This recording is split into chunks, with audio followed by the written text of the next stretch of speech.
Hello, good afternoon. How's everybody doing? My hair looks really nice, guys. If you want your hair locked, contact me. It's really nice.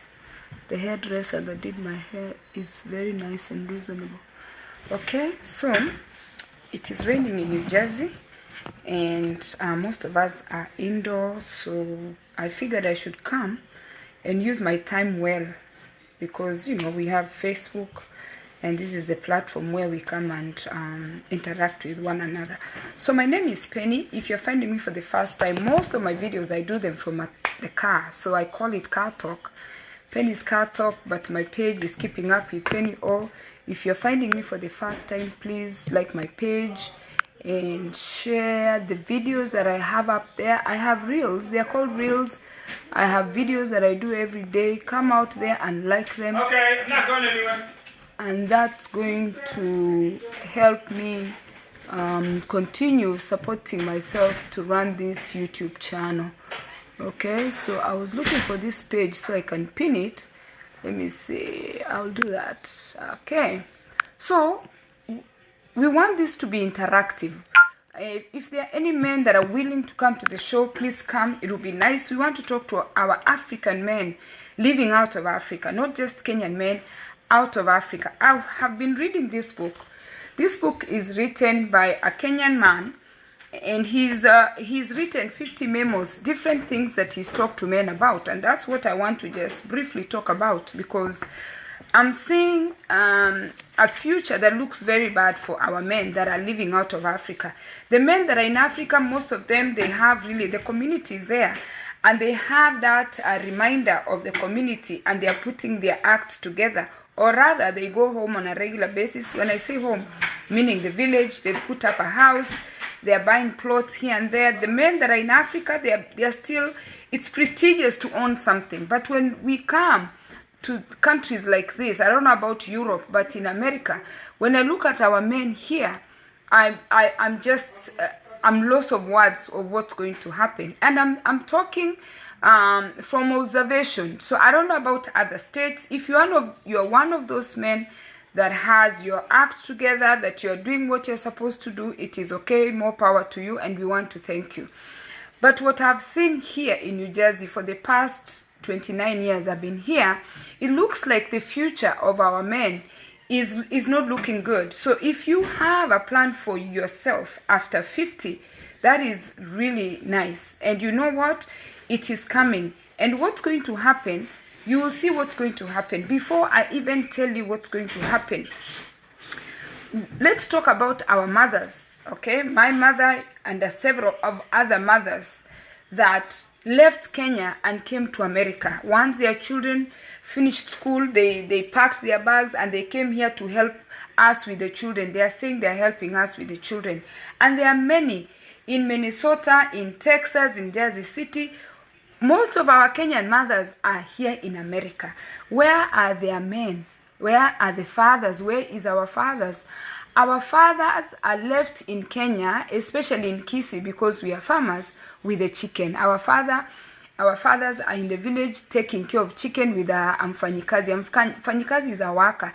Our fathers are home waiting for money to be sent every month. And where is our mothers for 20 plus years, 30 plus years? In America. Let me tell you why.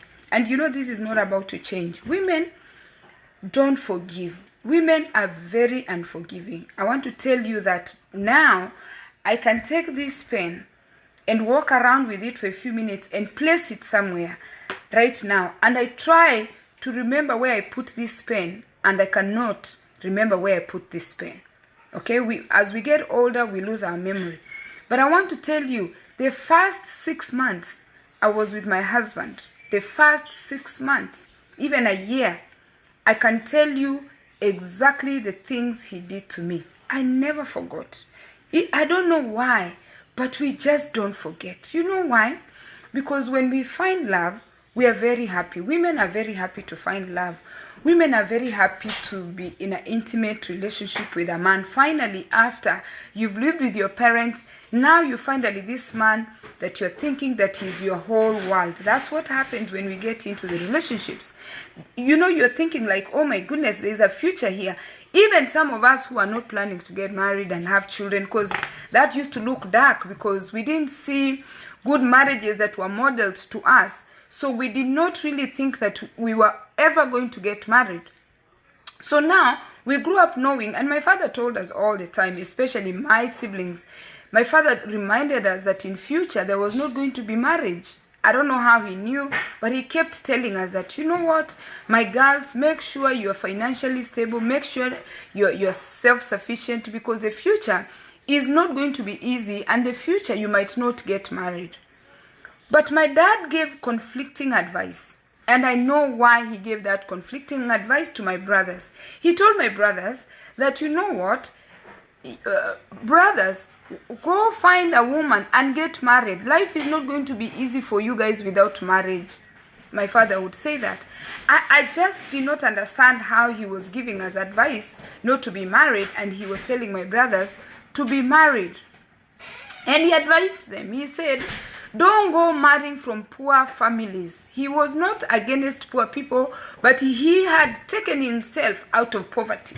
He had removed himself out of poverty, and he did not want his children, his boys, to marry families that they have to go start building for them. Something he said openly. He said, I have nothing against poor people, but when you marry those girls, if you ever marry a girl that is coming from a poor family, that they are coming from a thatched house, they have nothing, he warned them clearly. He said, you must help that family to be where you are. So when you're marrying these girls, make sure they have something the same way I'm telling my daughters that they have to have something. Why?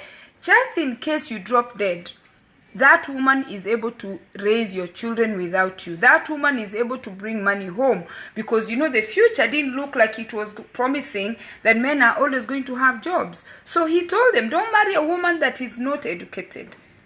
These are things my father sat and told his children for a long, like every 3 months we closed school.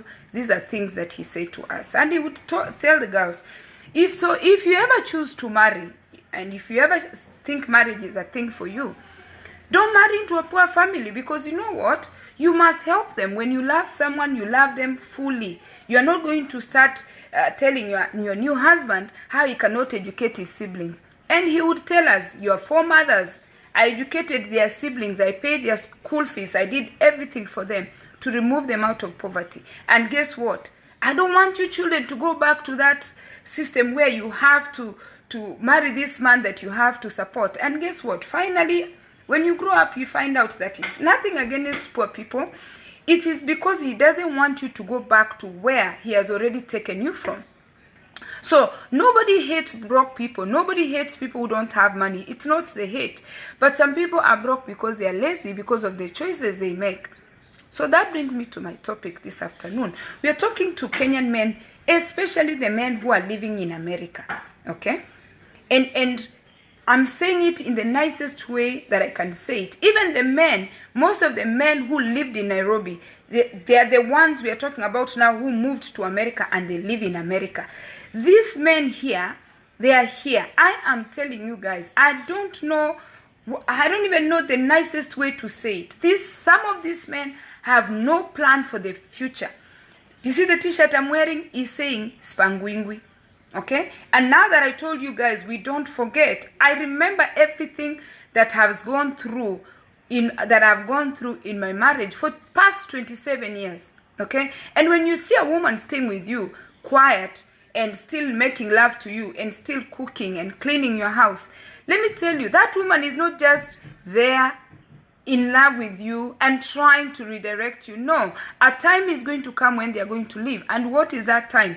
You're going to be in your 50s, you're going to be in your 60s, and some of you are going to be in your 70s. What is the future plan that you have for yourselves?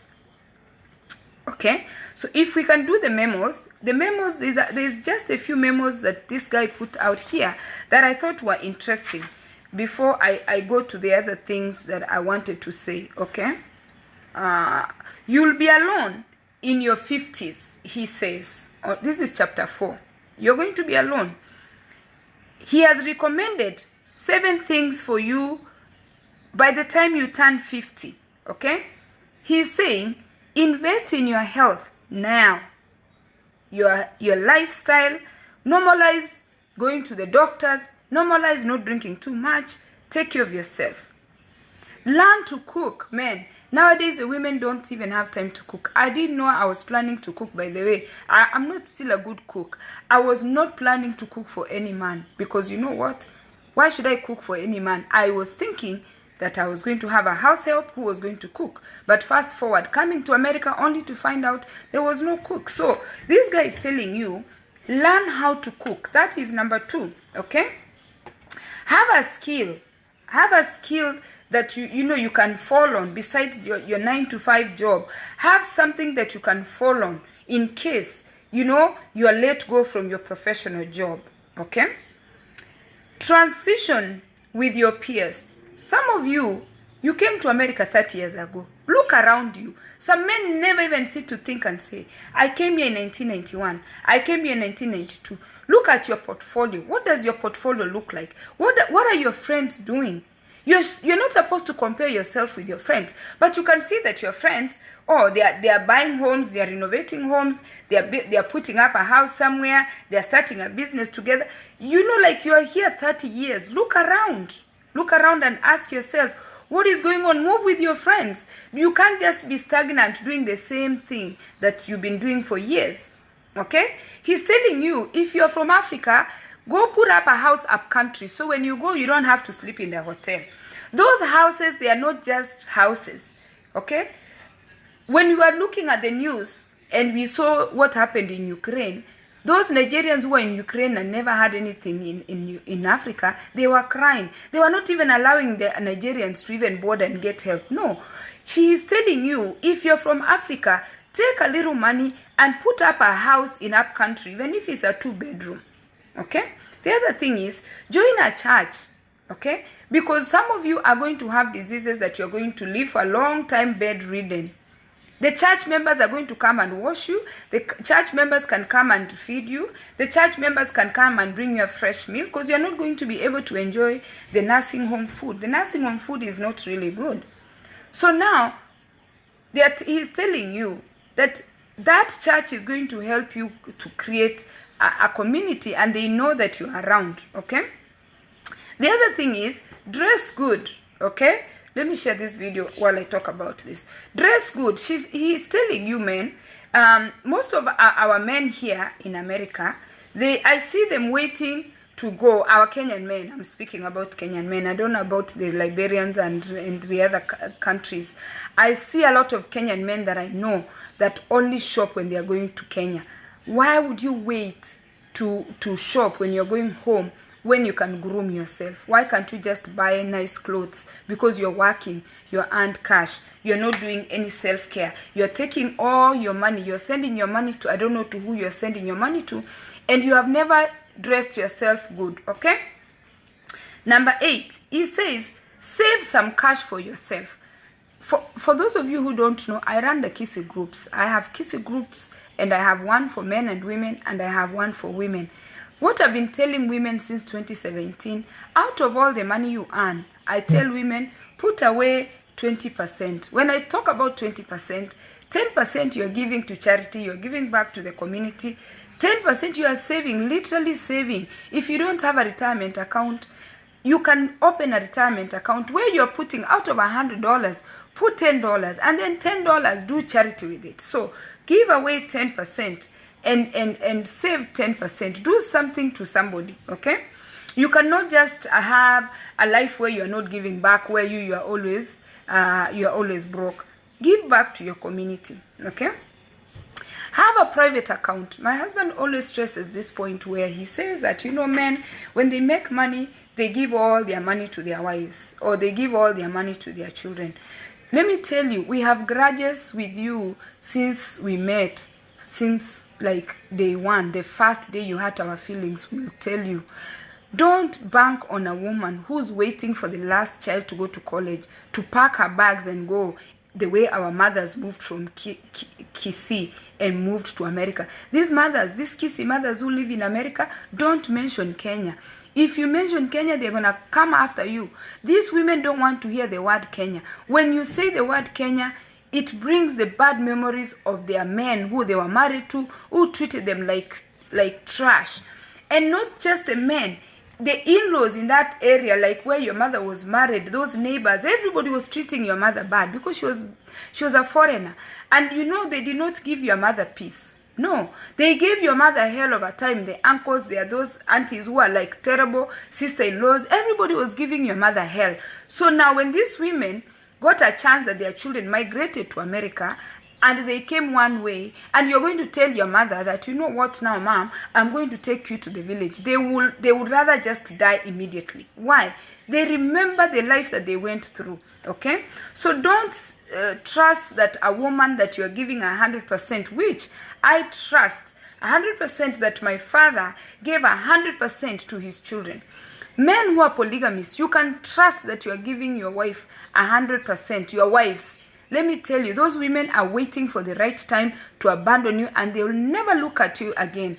Women suffer when marriage is starting. Women go through hell when we are starting life in a family with a man. The in-laws drive us nuts. Let me tell you, by the time our children are grown, by the time my son is grown to 20-something, by the time my children are grown and they are mature, is when I'm able to speak. I am ready to leave that home.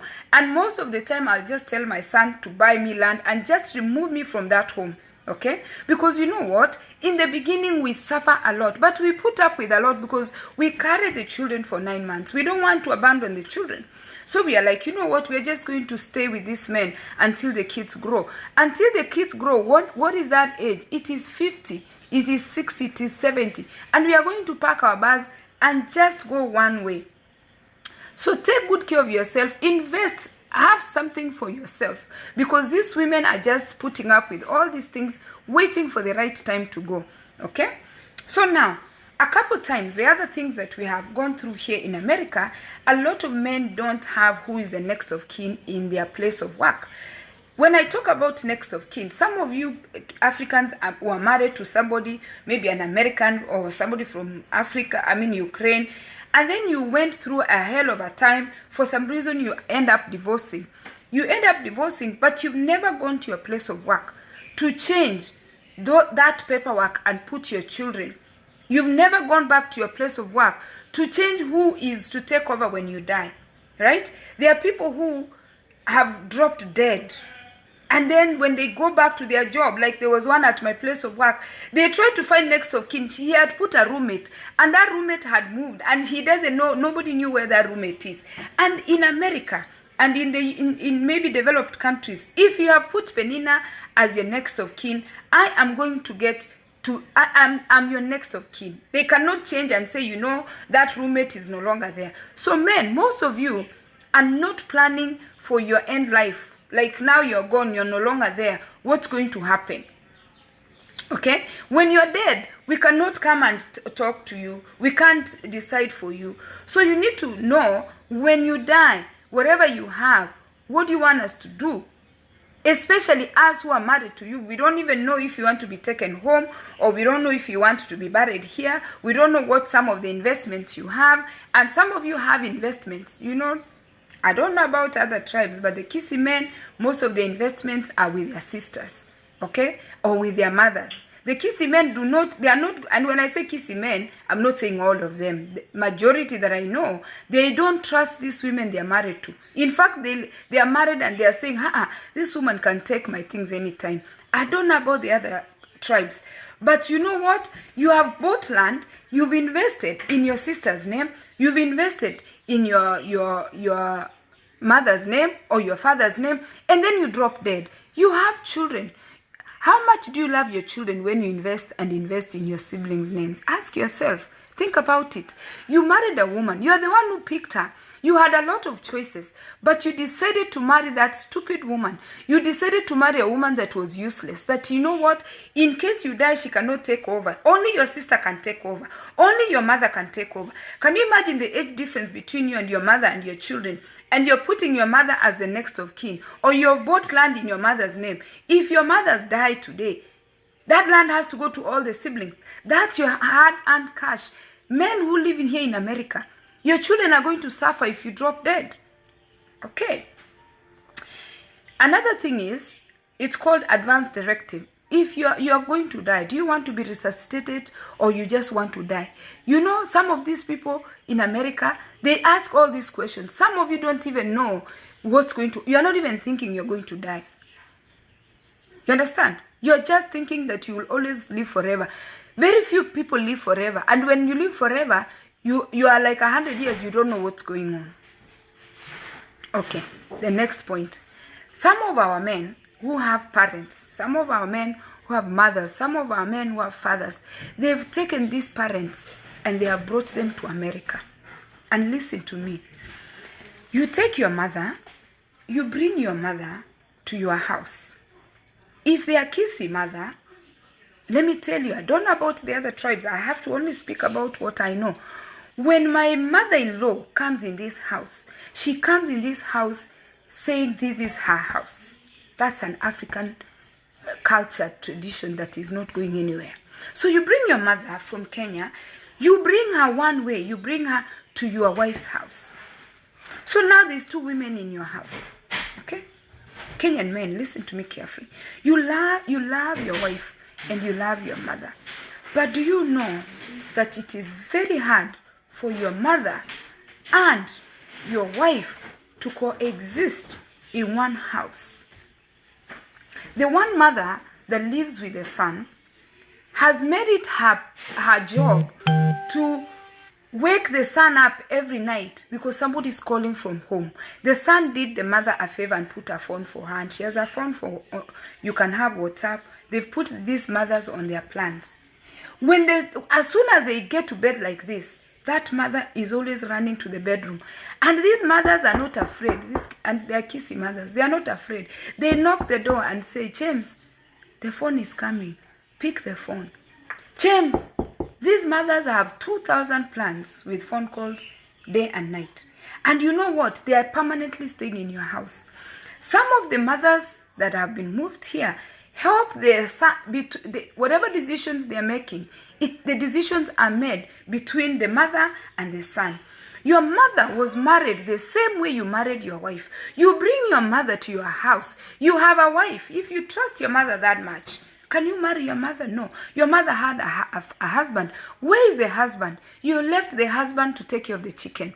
Now you and your mother in your house, you don't want to see your wife as a wife the way your mother was a wife. Now you're bossing your father back home. Between you and your mother, you're the ones running what's happening in the village in Nyanduchevere. And your wife has no say. And why? Because when you're young, I said that, okay? The men are energetic. They can rule. You're dominant over your wife. You don't want to hear anything she has to say. If anything, you think she doesn't like your mother. But let me tell you, it is a matter of time. And you know when in due time, your wife is going to pack her things and just leave. When the right time comes, don't think that she's okay with your mother there and you are bossing her around and you're doing all your things you want to do in that house. Then let's talk about the children. And I'm speaking as someone I've lived with my mom, and I chose to live with my mom, with my husband. It's a decision we made, the two of us. A point gets to where your mother starts fighting with your children. Okay? When your mother starts fighting with your children in your house, okay? What happens? When you try to redirect your mother, she's going to tell you, you're choosing your children over me. When a daughter-in-law is trying to interfere with her mother-in-law, who's fighting her children because she's thinking that these children are bad-mannered, now she wants to straighten your children. Your mother-in-law is in your house trying to raise your children. She left her house. She never lived with her mother-in-law, but she's here in America trying to fight you with your children. You know, times have changed. The children are playing video games. Grandma just comes and yanks the games. The children are making noise. Grandma doesn't want to hear the noise. Grandma doesn't want anything happening in this house. And when the daughter-in-law tries to interfere, to redirect this mother, okay, in-law, she gets so angry. It is very easy to redirect your mother, my mother. And you know that many times I redirected my mother, I'm telling you the truth. Many times she'll just boycotted eating. She's like, I'm not eating.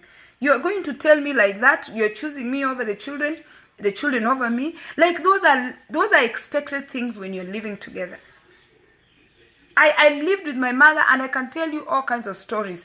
It wasn't by choice that she was doing those things. It's her age and where she came from. My mother is from Nyandochevere. So I'm not going to bring her here and tell her to all of a sudden snap into the American system. No. But if she lives with me, I have to walk her through the system that has changed. Even my mother didn't know about me until she came here. Because you know what? She raised us in Nyandochevere. We were in boarding school. My mother never spent time with me. She doesn't know me. My mom doesn't even know I cannot speak proper Kisi. She doesn't know I don't know the body parts. Nothing. She doesn't know I can't cook. Nothing. I was in boarding school. So now, finally, I bring my mom here. She's setting all these expectations on me. And guess what? She's my mother. She didn't teach me. So now, how do I know? So picture a mother-in-law. A mother-in-law comes here and she's expecting me to do things I've never done. I grew my whole life. I never cooked. I don't know how to make chapati. I don't know how to make all these dishes. I'm learning how to cook. But this mother, because I'm a daughter-in-law, she expects me to make magic. There's this one mother-in-law. She's somewhere up in the mountains. She wants popcorn every day. She's expecting her daughter-in-law to make her bed and give her popcorn and wash her laundry. This mother-in-law is doing nothing. Her son is an engineer who abuses alcohol. When the son is drunk, she wants her daughter-in-law to get the washcloth and come and clean the husband and pick him up. He drinks until he diarrheas on himself.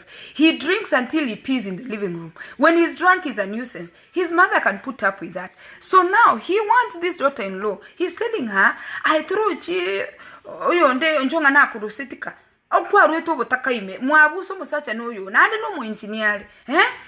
She's telling this daughter-in-law, my son is an engineer. He married you. He brought you from home, from poverty.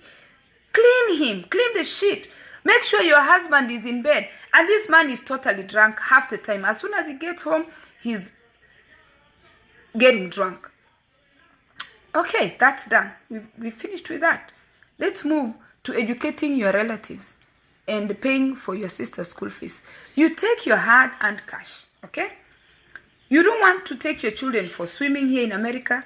You don't want your children to go for skating. You don't want your children to go for tutoring. You don't want to pay college for your children. You are not doing anything for your children. But your sisters in Kenya, you're putting them in parallel university. Your sister's children are in good boarding schools. Your brother's children, you are taking all your resources and you are helping your siblings back home. There is nobody who's telling you not to help your siblings. But ask yourself, what's going to happen?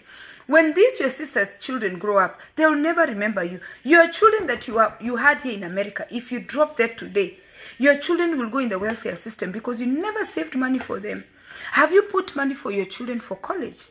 What plans do you have for your children? If you're educating your relatives, what about your children? If you can take your sister's child to college, what about your daughter here? What about your son here? Do you take your children on vacation? Do you take your children out to eat? Or you're so busy helping your relatives and neglecting your own children here?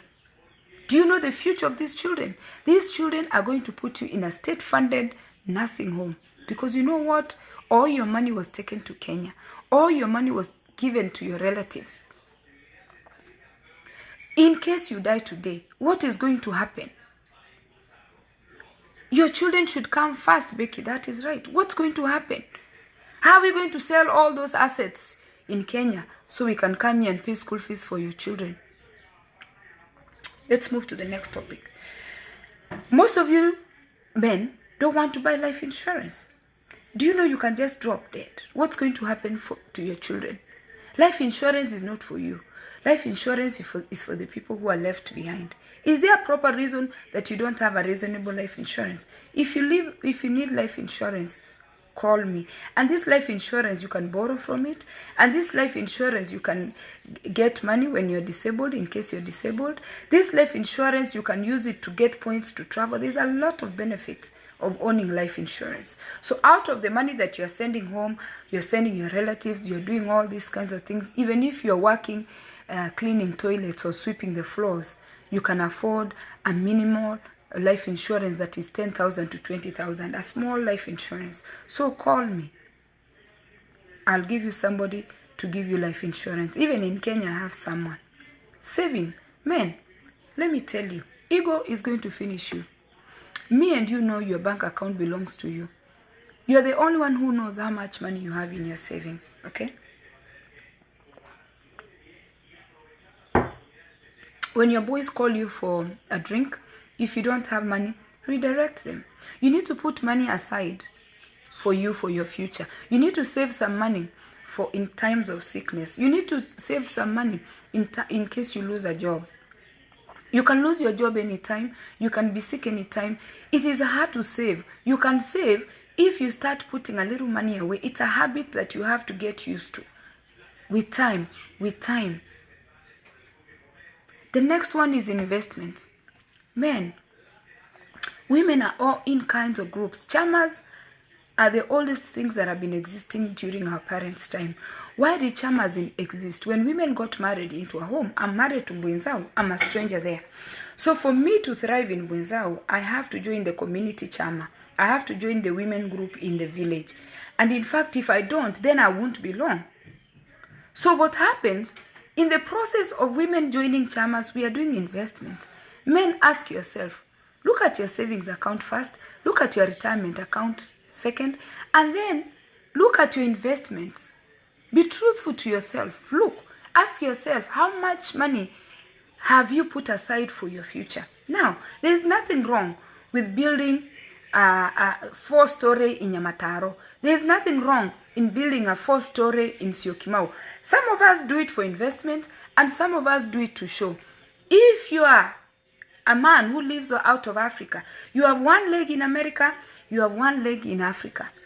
There is no problem with that. Remember, you are buying clothes just to go floss. Remember, you're just putting up building for people to see that you're doing well. Remember, you're putting up all these projects in your home country for everybody to see that you're successful. Right now, you know where I work at the flea market? There's a lot of men from Senegal, Sierra Leone, a lot of West African men are out there hustling. And guess what? Their one foot is standing in Africa. Here, they tell me, my sister cannot invest here. Fine. There's one of them now. He's in a nursing home in Philly. Okay, he got COVID, he never healed. The man is in his 70s. He refused to bring his children from Africa. And you know, while at it, let me tell you, there's a few Kenyan men, I don't know about other, and Senegal that I know, that they married women and left them in Africa. Why? They don't want these women to come here and grow horns. But you know what? Most of them tell me they plan to bring these women here after some time. Now the women can't go. I have news for you. I talked to some of your women who you left back home. They can't wait to get here. When they get here, they're leaving you. I have news for you. And if you're sending them money back home, don't think they eat all that money. They're investing that money. And the investments they have, it's under their name. It's not under your name. Why should they put your name? You're never there. They have some investments. Out of every $100 you send them, they take 20% and invest in something. Eventually, you're going to put a petition and bring them here. Okay? And when they come here, guess what? They are leaving you. You will be old. You won't have anybody to take care of you. Okay? Remember, don't put all your eggs in one basket. There's something called stocks. Put half of your money in Kenya. Put another half here. Just in case you're not able to go sell those gorofas. Syokimau, selling those apartments is going to be impossible. In fact, you'll never sell to save yourself. You might as well take some money and put in stocks. Because you know what? Stocks, even when the market is down and you're sick and you don't have a job, you just get on your phone, you sell your stocks. Some of you are doing it because you're lacking knowledge, financial knowledge. Take a financial class and know that you can invest in Amazon. You can invest. You don't have to put a building in Syokimau. You don't have to put a building in Nyamataro. If you're doing things for people to see, hurry up, do those things and finish and start living a real life. Because you know what? Sooner or later, you're going to find yourself 50 in America in a state-funded nursing home, and we are not going to be able to sell those gorofas, those houses you have built back there, so we can bring the money to care for you here. Decide where you want to retire early, okay? Some of you don't even have health insurance. You don't have a future plan. So you know what? In America, you're going to be on Medicaid, okay? The next thing. Some of you like to lie to people that you, like these truck drivers. A lot of them like to lie. I don't know why they lie. This one lady told me that her husband told her he owned trucks in America. There's nothing wrong with being employed as a truck driver. But don't go telling a woman that, and this woman is a university graduate. He brought her here and he told her that, you know what, I own these trucks. This guy never told this lady that he was employed. Listen, man, there's nothing wrong with being employed. But let me tell you, dream big. Own those trucks. If you're a truck driver and you are employed, you have your paperwork. Go ahead, find somebody to help you. Find a coach. Find somebody to mentor you to ownership. And you're going to have a lot of money. But don't lie to a woman from back home. Bring her here and tell her you own trucks and you don't. There's nothing wrong with employment. But let me tell you, employment can end tomorrow. What is your backup plan? When you wake up one day and your job has fired you, what is your plan B? Do you have a plan B? You need at least to have 4 sources of income. And this goes even to women. You can't just have one income. 4. Find a way to have 4 sources of income. If you're in America and you're in New Jersey and you're a man and you want me to mentor you through what I do, through my business, come and mentor you. You can just sell socks. You can just sell t-shirts. You can just sell handbags. You can just sell books. You can just pick one item and we go to the flea market every Saturday and you are selling just one item. Somebody is going to buy. Don't just bank on an employment. Because you know what? That is how you lose your self-esteem. That's how you lose everything. Because one day you wake up and you're fired. Marriage. Let me tell you guys. If you want... Yesterday I was watching a guy on YouTube. His name is, I think, Jimmy Gator. He was a KTN guy. Jimmy somebody. And he said, when he lost his job, what made him different than everybody else who loses his job? He invested in his marriage. When his friends were doing all kinds of things, he decided not to do certain things. He made up his mind from day one, not just suddenly, from day one. He said, I'm going to put my wife first, who gave him children. His children come number 2. And he said his fame and his place of work that put food on the table came number 3. Men, when you guys get money, you put us in number 3. You put your wife in number 2, or you put your children in number 3. You move us, you do it the other way. Your wife, your children, and your job. What brings food on the table? If you do these things backwards, you're going to cry. Invest. Jimmy Gatu. Thank you, Jimmy Gatu. I watched his interview and I was just blown out. How, like, listen, guys, push your dreams. You have to know what you want. I didn't know about him. I just caught him on YouTube yesterday and he was being interviewed by history makers for Standard. And listen to Engage. Listen to YouTube. Go on YouTube and educate yourself. And I learned something. What he said, that priority, although I knew that you prioritize, my husband comes first. Because you know what? He's the one who made me the mother. Then my children. Then what I do here on Facebook or my family. He summarized his whole interview that, you know what? The whole time I watched, he talked about his career. But he said the most important thing, your spouse, invest in your marriage if you have chosen marriage. And you can do it. Because we are married to men who decided to respect us. And you know what? They don't bother you. They let you be. And you know what? If you make a mistake, they call you and say, sweetie, this is wrong. You shouldn't have done this. And you do the same. Okay? Invest in your marriage. Because when your health is going to go, this woman is the one who's going to take care of you. Jimmy Gadu, yes. That guy. In fact, go and watch that clip. It's called History Makers. I was inspired by just watching that man. He put those things in place. And guess what? When I talk about myself and my husband, we come here every Sunday. What happened from the beginning up to 27 years later? In the beginning, when I used to tell my husband, oh no, we can't do this. Or when the boys are doing something, I'm like, oh no, we are not able to. There are few people who are saying that I'm controlling the husband. Let me tell you, all the men that are doing the right thing, other men sit there. The right word is chastise. Is it chastise? The right word is chastise. Men, it's good to be chastised when you're young and you're investing in your children, you're investing in your spouse, you're investing in your family, your immediate family.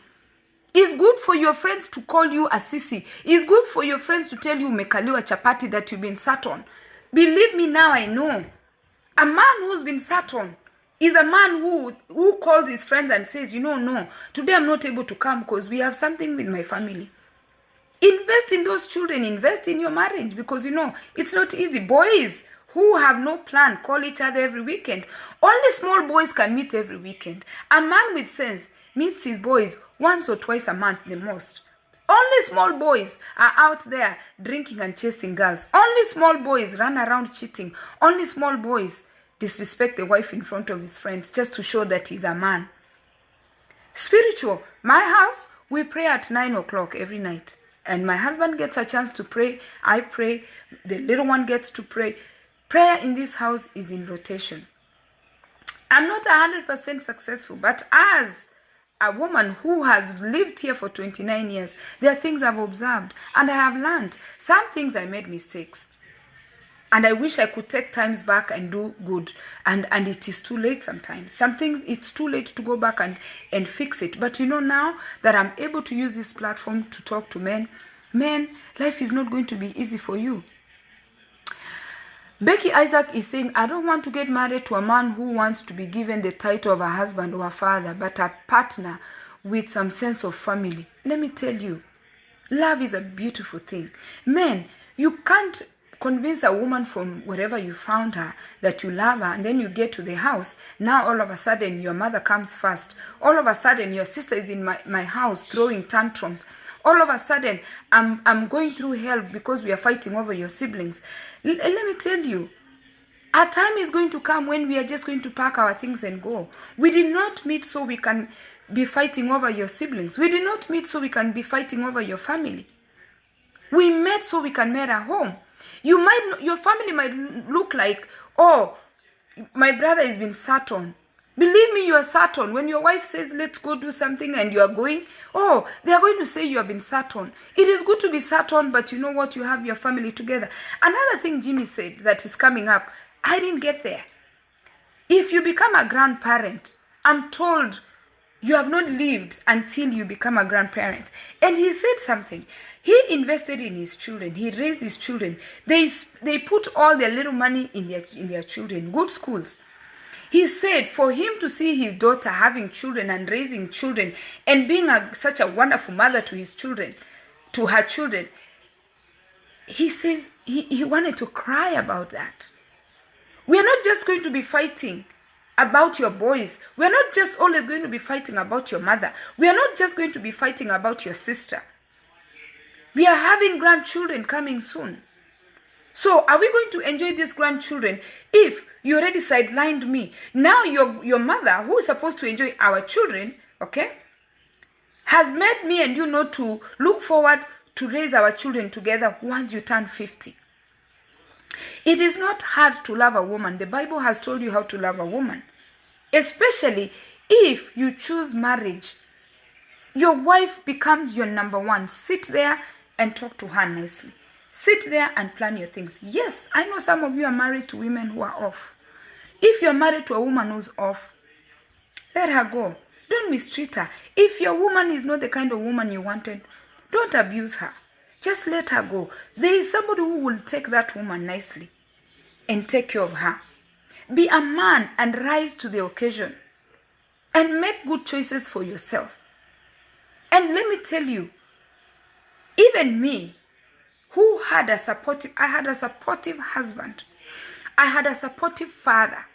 Even us who want to claim that we were there, we were a family that was strong. When the children get to a certain age, the children start gravitating towards their mothers. I have news for you. The children are observing. The children did not see their father abusing me. The children think the mother is everything. The children take sides with the mothers. There is no way. It is very hard to convince a child that your mother was bad. If you want to aggravate a child, tell them that their mother is bad. They carry them for 9 months. Men, even the men that have been there for the children, we have to fight for them from the children. Because when the children grow and they find a father figure in the house, and they find a father who throws his authority because he's the head of the home, and you cannot throw your authority when you have no income. You cannot throw your authority when your mother is busy bossing your wife in the house. You have no authority when your sister comes to my house and disrupts me. You have no authority when you let your friends take you every weekend when you don't have time for me.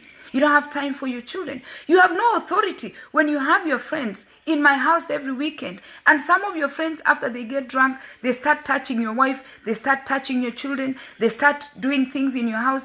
Which authority do you have? So how do you want me to convince the children to love you? How do you want me to convince the children that daddy is nice? How do you want me to defend you? When I was young and energetic, I was ready to make a family with you. You were so busy with your family. You were so busy with your friend. You were so busy with alcohol. You were so busy cheating. You were so busy abusing me. You were so busy investing in Kenya with your sister's names. You were so busy sending your mother money. You are so busy talking about me everywhere. There are Kenyan men who talk about their wives in the community. That is something I've never even heard of. Where are we going to sit with the children and defend you? What we are going to do, because now you've been giving us hell, because you know we've suffered since day one. What we are going to do, me and my children, or that your wife and the children, we are going to take you to a nice state-funded nursing home. And we will leave you there. Because you have zero savings. You have zero plans for retirement. You have zero respect for your wife. You have zero time for your children. You have zero tolerance to be there for your family. Rose, how are you doing? So what we are going to do, in case today you are told that, you know what, Mr. So-and-so, you are not well, you are sick. We are going to put you there. We are not going to give you the care. Because you know what, when we needed you, you abandoned us. When we wanted your love, you did not want to be there. We are just going to take you and place you in that place, and we'll be visiting you. Now, women, for any reason, Rose, tell me the time. I don't want to. I don't know why I didn't put the timer. I wanted to just be here for 1 hour. Tell me the time, Rose. Now, women, married women, let me tell you something, and listen to me carefully. If your husband has another woman, if your husband has chosen to have another wife, I'm telling you right now, release the man. We are not living in the times where polygamy is applicable. Don't fight another female over a husband. Don't fight another woman over a man. Let me tell you, his days are numbered. Let the other woman have him. Put yourself together. Groom yourself. Have something for yourself. Find good friends who can lift you while he's gone. Join a nice local group. Like the Kissy women, we have local groups. Okay, 8 minutes. Good. I have 8 minutes. Like the Kissy women, we have local groups. Call us. We will drop and pick your children for you. Don't be that woman who's fighting another woman because the husband left. These men are just killing us emotionally. You're hating another woman who your husband went and lied to. You're hating my daughter because somebody came and told my daughter he's single only to find out he's married. Do not fight for a man. Love yourself enough. And guess what? Mentally, personally, I'm prepared. If a woman came today and wanted my husband, emotionally, I'm ready for that. Why? Because I came from a polygamous family. I'm not going to compete for a man. I will never fight for a man. Why should I fight for a man? The man should pack his things and just go to the other woman. And start a family. Meanwhile, be diplomatic. Co-parent. Don't make it difficult for him to see his children. Co-parent. And guess what, women? We can have so many ways of raising our children. You don't have to be in that house fighting for a man who doesn't want you. Okay? Ask him, is there a way we can co-parent? Don't fight for a man. It is not the right thing. Don't fight another female. It is not the right thing. And if your man doesn't want you, he's fed up, let us come into accepting terms and just let it go. He doesn't want you. It's okay. You are not his cup of tea.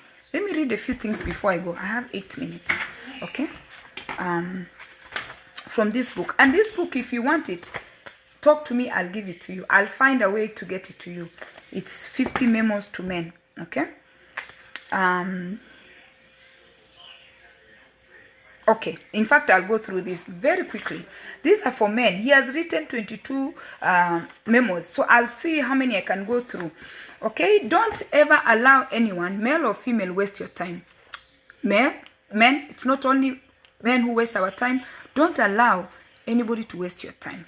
Number 2, if you're in your 20s and married, postpone your marriage until you're in your 30s.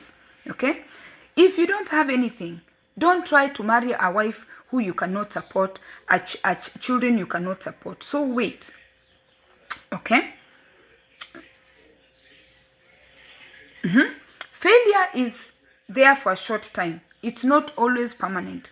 You can fail, but get up and pick yourself again. Don't be a loser. A loser is when you give up and you become an alcoholic. Get a few men to help you so you can get yourself together. Take a shower daily. Men, groom yourself. Some of you men, you don't take showers. It is so bad that you want to be kissed and your mouth is dirty. Groom yourself. Take time for self-care. You don't want sexy-looking women when you're not taking care of yourself. It is not so cool that you get a lot of money and you have a big stomach. Try to take care of yourself and take a shower. Floss, okay? Always think positively. When things are not going right, there is power in thinking positive. If your marriage is falling, don't be like a negative person. You're always saying, oh, women are bad. Now you want to avoid all women. Okay? I really like this book. Everybody is fighting their own demons. Don't think that there are other people who have it better than you. Slow down. Don't judge people. Okay? Everybody is fighting something. So, please, focus on your own battle and make your own brand. Sit down privately and fight your demons and make sure you defeat them. You will always have haters. Haters are there. Haters are there to motivate you. Haters are there to break your families. Haters are there to add. Even your mother can be a hater. She just hates your wife. Okay? Don't even try to think that people are always going to love you. Okay? You may end up alone in your 50s. So make sure you invest well. Make sure you have good friends. Make sure you have a good network. Okay?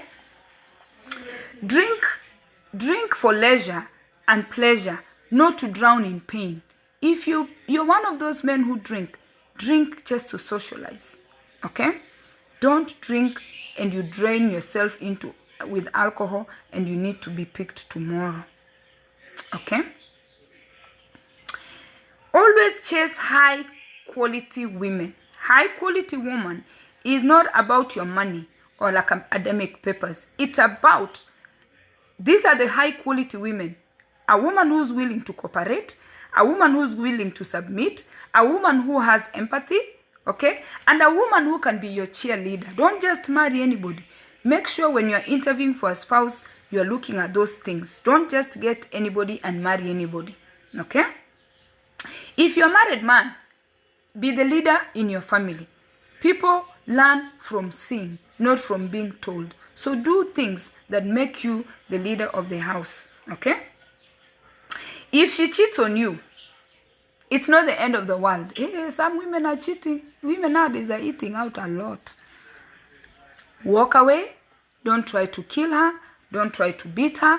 Don't try to abuse her. Nowadays, women are cheating. Remember, you have your life to live. Even if she has cheated on you, she's not the last woman. Okay? Don't ever live in fear because you married one woman and she traumatized you. Okay? If you lose your job, the same way you lost your wife, it's not the end of the world.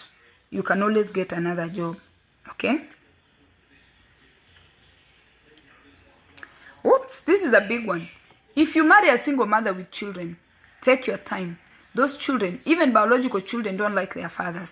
So if you're dating a woman who has children, make sure that you know that those children, you're going to parent them and it's going to be hard. Some men get into relationships, marry women, and then now all of a sudden they are fighting with the children. Okay? Those are some of the things you can get. This book is very nice and it's highlighted everything for you guys. And I'm not just promoting it to promote it because I'm promoting or I'm speaking because I had a father, I have brothers, I have cousins, I have a husband, I have 3 boys, and I speak as a mother who has given birth. Men, it's not because we don't like you. It's the things that you do to us that make us so hurt that when we are ready to move on, we never look back. A woman is not going to forgive you just like that. Women keep grudges for a long, long time. Even among women, once you wrong a woman, she will never forget. She can even tell you the time. Men, we are coming to you because we are also raising boys. This is time for you to self-evaluate yourself. If you're somewhere where you can grab a book like this, educate yourself. And if you marry a woman, let her grow. While she's growing, grow yourself. And I come here as a regular person. The good thing, I don't work for TV or Nini. I can just say basically what I want to say. And you know what? There is nothing wrong with that. And we are worried about our men. And we are not going to make it if we leave our men behind. Okay, guys? I have to go feed my chicken. I have chicken. Thanks for watching. Share this video. Let the men know that you know what? Life after 50 doesn't look good. You have to invest. We suffer in the beginning of the marriage. Women suffer in the beginning of marriage.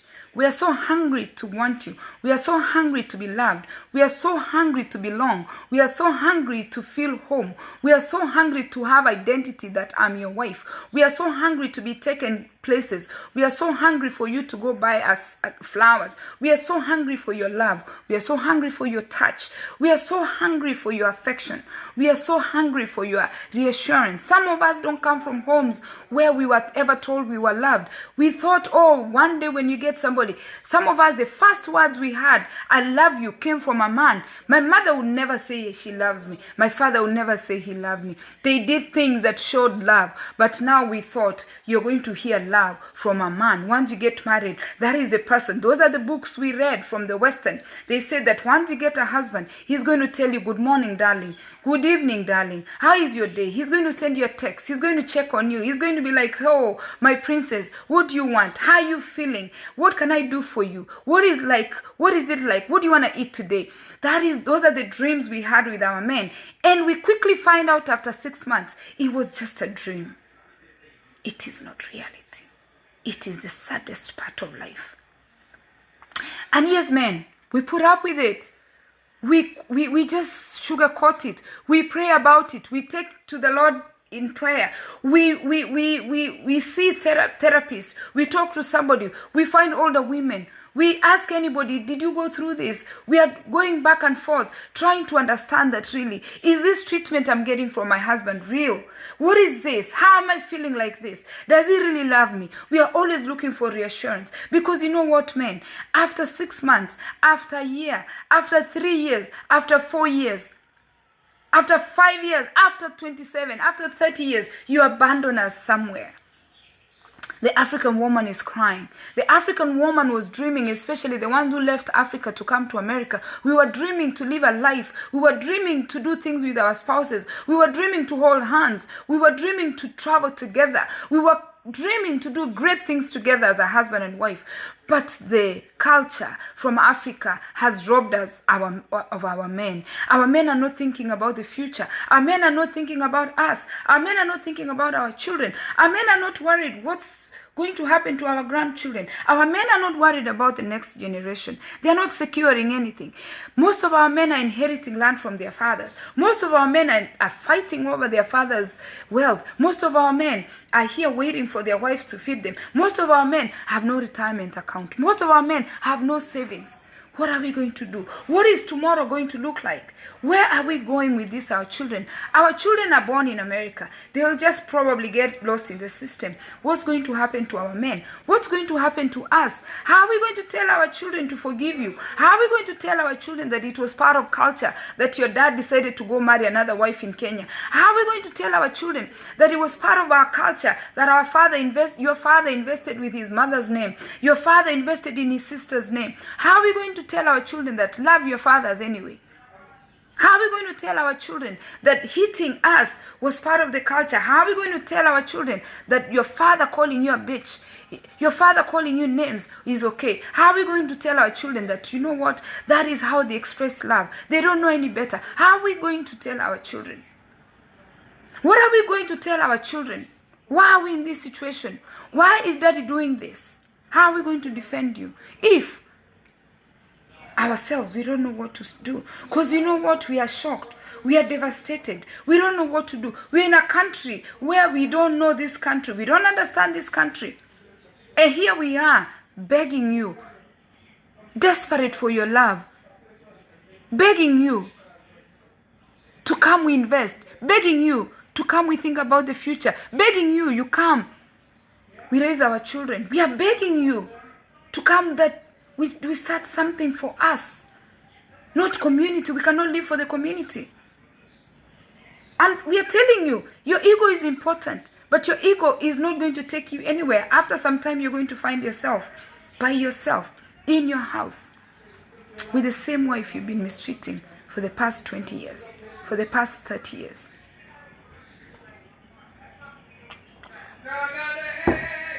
Finally, congratulations to all the women around the world. I want to congratulate all the women who've walked away from abusive marriages. Save your children. Walk away. If my father was a polygamist, if my father was a man of many women, I should never have to live through what my mother lived through. I should never have to suffer some of the things my mother suffered through. I should never have to endure some of the things my mother endured. I should never. And my children should never endure some of the things I'm enduring, because I'm a Kenyan who migrated to America, who has had children here in America. Some of the things I do, my children don't have to do them. Times change. Don't live in the olden times. Move with the times. You have to move with times. I don't have to suffer. My mother was already on the cross for me, so I can be free. I'm on the cross for my daughter, so she can be free. I'm on the cross for my sons, so they can be free. I don't want my children to go back and live the way I lived in Nyando Chebere. I was 1 out of 21 children. I was number 18 out of 21. I could barely get enough food to eat. I slept hungry. There was food, but I was never full. My children should never have to go through all those things I went through. And yet my father was loving. And yes, my mother was loving. But a polygamous family, a family that a man has multiple women, you will never see light at the end of the tunnel. Let's all just keep it real. Just pack your things, go to the other woman. Pack your things, go there. Let's be civil how we are going to raise the children. I don't have to go through what my mother went through. Walk away. Don't think twice. Women are getting killed because they are afraid to pack their things and go. Pack your things and go. And guess what? This guy is talking on behalf of men. Some of you men, like Maina Kageni says, go back to your mother. You're better off going back to your mother. If a woman is abusing you, don't just be like a man, you want to put up with the abuse. Pack your things. Go to your mother. If you don't have your mother, find a woman, an older woman from your village, an older woman in your church. Go sit, cry with her, talk to her. I'm seeing men that are suffering. I don't want to cry. There are men that are suffering. There are men that are not even getting sleep. I have 3 boys. There are men who are enduring a lot of suffering. Men, we are crying for you. Don't suffer under a woman. If you don't have your mother, find somebody. Find somebody. There is women empowerment. But our boys are suffering. And that's what Silas is trying to tell you guys in this book. He's trying to tell you that, man, put your shit together. You have to put your shit together. There is nobody who's going to put it together for you. If you have your mother, pack your things, pack your shit, and go to your mother. Go to your mother. Find that one person who's going to hold your hand. Don't suffer. Don't abuse alcohol. Don't do drugs. Don't commit suicide. Because we are empowering women. Pack your bags and go. It is okay. Men, it's okay. It's okay. You don't have to have a successful marriage. You don't have to show people that you're doing good. This book, you read this book. We are going to get this book for those ones who are in America. Somebody is coming from home actually in a couple weeks. If you want this book and you live in America, inbox me. But you have to pay for your shipping fee. I'll get you this book. And read it. I have 3 boys. I don't want my children to suffer in the hands of a woman. Pack your bags and go. Don't commit suicide. If it's not working, don't fix it. Pack your bags and leave. I know women that I know. For the past 29 years I've lived here in America that are horrible women. They are going to traumatize you. They will push you to alcohol. They'll push you to drugs. They'll push you to suicide. Pack your bags and move. Find a friend. Don't live with a woman you don't want to be with. Don't live with a woman who's abusive. Pack your bags and go. It is okay. Go back to your mother. Call your mother. All children belong to their mothers. All bad children belong to their mothers. Go to your mother. All bad children belong to their mother. Children who have failed, all the children that people say are useless, belong to their mothers. Pack your bags and go to your mother. Don't sit there. If you are unable to move on with life, try to kill somebody's daughter. Pack your things and move. Yes, this book is it's a good book, Mesha. Okay?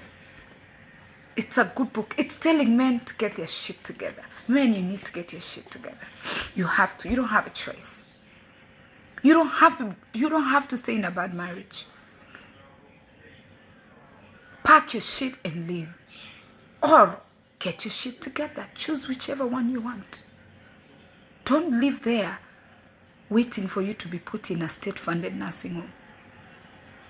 Some women are horrible. Some women are demonic. They will make sure they bury you 6 feet under and they won't care. Why? Because I told you we have those grudges from 6 months. Things you did to us that we never forgot. So put it together. I almost cried. Cheers, guys. I'm past my time. Please like my page, share this video, and thanks for watching. This was not planned. I just happened to be home and I figured I should talk. Okay, find me on YouTube, and guess what? Self-love. Sipangwingwi, but men na need kupangwa. Okay, don't say this literally and say sipangwingwi. Find a woman and make life with them. Cheers, guys.